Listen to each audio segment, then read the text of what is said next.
went to hang out with the Hadzabe tribe earlier this year in Tanzania.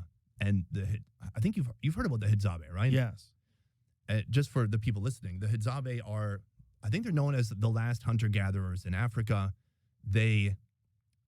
Tanzania, the government there has an amazing program to help them keep living the lifestyle that they're living. There's maybe, I don't know, 3,000 to 5,000 still living the traditional way out there. They're usually in tribes of, let's say, 5 to 10, and they are obsessed with hunting. Everything is about hunting. And even when I asked, like, who's the chief here, or why is the chief, they say, because he's the best hunter. And I'm like, really? Does anybody want to contest that? No. They're like, he's the best hunter. He's the chief. He makes the decisions. But, of course, as I've seen with many tribes in Africa, they're very cooperative, and they have ways of eating and working together that ensures that there are no fights or conflicts or reduces the amount that there might be. So when I was with them, I planned to go there for 3 days. I didn't even bring my crew. We had just shot 3 different countries back to back. We got COVID in the middle of it. And I told them to leave. I shot it on a phone and a camera, and I basically just shot it by myself. And usually we try to plan our videos out a lot, as much as we can, to be efficient with our time. But in this case, I can't say like, hey, let's go hunting, and then you guys will shoot a baboon with your arrow. I don't know what's going to happen. And when I show up at their camp, it's so far from anything. We were in a tiny town. We drove a couple of hours to the base of a mountain, and we hiked for another hour and a half to get to where they were. I get there. They bring out a vervet monkey. So it's this white monkey. It's the monkey I was talking about earlier that you could shoot for $40. It's that right there. So this guy... And how do they hunt these? By bow and arrow. Wow. And these guys are incredible because their hunting prowess is on a different level. And I joined them for a hunt one day, and it kicked my ass. I couldn't keep up. And so on this day, it's tough because I'm out of my element. I'm in a very new place. I'm trying to figure out how to broadcast my emotions to the camera. I don't want to be judgmental, but I'm not going to be like, oh, monkey, this is normal and cool. Wow. Yeah, so right here, I've just arrived. We've switched hats. What are you wearing? He handed me his hat. I gave him my hat. and he presented the monkey to me. And then oh boy, soon after this, they get to work. And is that their primary game species that they hunt? No, the pinnacle for them is a baboon. They love baboon. Really? And I was hoping to see that. One night they were like, tonight we're going for baboon. And we did the reconnaissance, like we did the scouting rather. And that night they all got high and went to sleep. What do they get high on? Yeah, I think they get weed from different villages. They try to trade with other tribes that are out there. Really? They get high over there. So I've seen, this is what I love about doing this show, is I've seen so many different tribes, stories, cultures around the world, and I just want to dig into that really specific food part. And so I've heard, who's that really cool artist?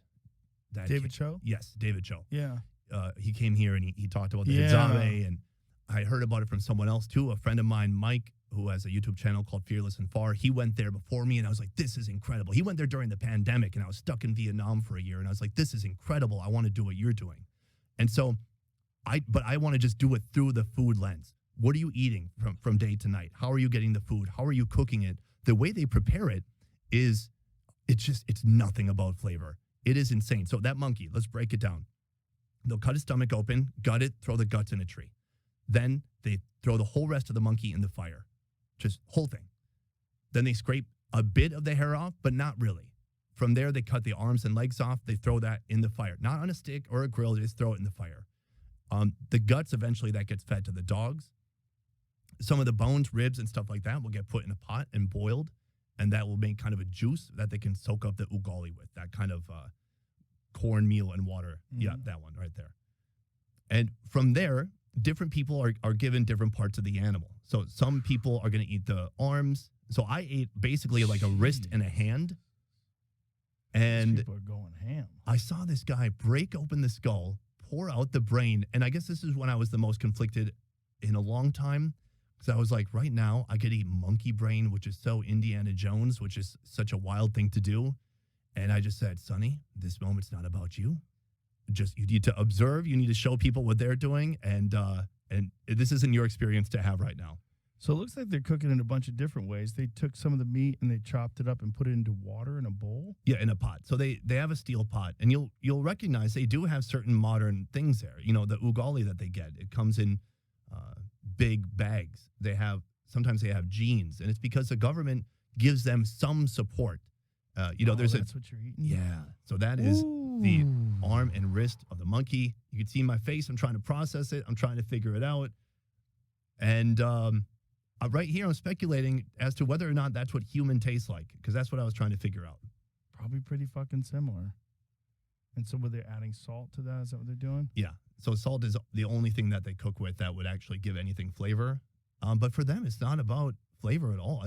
It felt like everything with this tribe had to do with hunting and hunting stories. You could really tell like these were the original storytellers. What I loved about going here is you hear people say, "Oh man, if I had a time machine, it'd be cool to see how people lived thousands of years ago." That's it.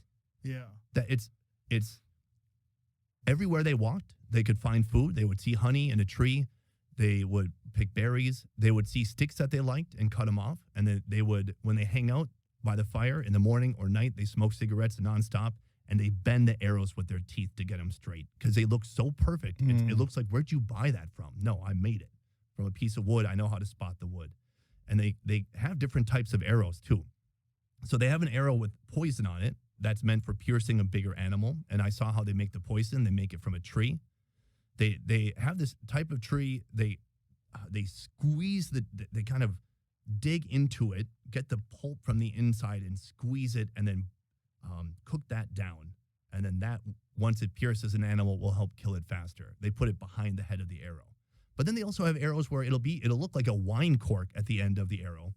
And that's for shooting little birds because you're not going to use the same tool. Then they'll have a little arrow with like a hook at the end. So that would be for some kind of a rodent that likes to go in rocks. So you hook it, and now you can pull it out when it tries to get away.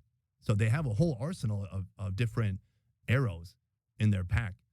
And this is all these guys are about. It's just hunting, day and night hunting. And they just must get such an incredible rush or dopamine spike from just like conquering the animal. And the second day, so the first day I get there in the afternoon, I eat the vervet monkey with them.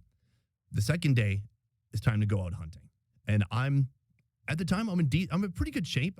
It's a bit post-COVID, so that maybe affected me. But man, we went for 8 miles. There's no paths. It's just rocks. It's trees, and they know how to dodge. There's so many sticky trees and bushes, and these guys, they move like Neo in the Matrix through everything, and they have no issues. They're not